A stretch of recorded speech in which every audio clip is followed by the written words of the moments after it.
Combustion analysis में हम किसी भी सैंपल को जलाकर उसकी एनालिसिस करते हैं। जो सैंपल होता है अमूमन ऑर्गेनिक सैंपल होता है और उसको हम फर्नेस भट्टी में रखते हैं।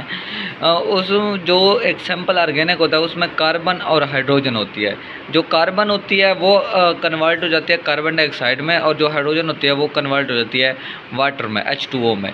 उसके बाद इन्हीं मटेरियल की जो एब्जॉर्बेंस की जाती है, वाटर की एब्जॉर्बेंस की जाती है मैग्नीशियम परक्लोराइड के अंदर, और कार्बन डाइऑक्साइड की एब्जॉर्बेंस की जाती है पोटाशियम हाइड्रोक्साइड के अंदर, KOH के अंदर, जिसकी वैल्यू अमाउंट होती है 50%।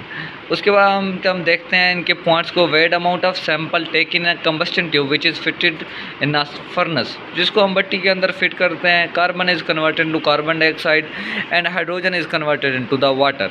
Carbon dioxide absorb in the 50% potassium hydroxide and water is absorb in the magnesium perchlorate. ये बातें मैं आप लोगों को पहले बता चुका हूँ।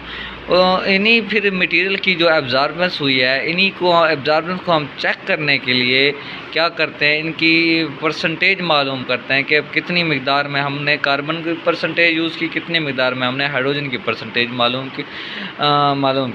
परसेंटेज ऑफ कार्बन मालूम करने के लिए फार्मूला है मास ऑफ कार्बन डाइऑक्साइड और mass of compound multiply 12/44 multiply 100 इसलिए लगाया है क्योंकि हमने परसेंटेज मालूम करनी है। कार्बन डाइऑक्साइड का हमारे पास मास होता है 44, जबकि कार्बन का मास होता है हमारे पास 12।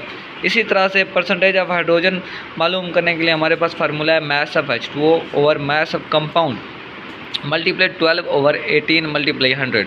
अब जो हमारे पास हाइड्रोजन का मास है, हाइड्रोजन के 2 मॉलिक्यूल यूज़ होते हैं वाटर के अंदर, इसलिए हमने 2 लिखा हुआ है। इसी तरह से जो वाटर का पूरा मास होता है वो होता है 18, उसके साथ हमने 100 को मल्टीप्लाई किया है, जो कि हमें दिखाता है कि परसेंटेज यूज़ हुई है। इसी तरह से परसेंटेज ऑफ ऑक्सीजन जो होती है वो मालूम करने के लिए फार्मूला है हमारे पास 100 minus percentage of carbon plus percentage of hydrogen. हम इन दोनों की परसेंटेज को प्लस कर लेंगे और उसमें से 100 को माइनस कर लेंगे, तो हमारे पास परसेंटेज ऑफ ऑक्सीजन आ जाएगी।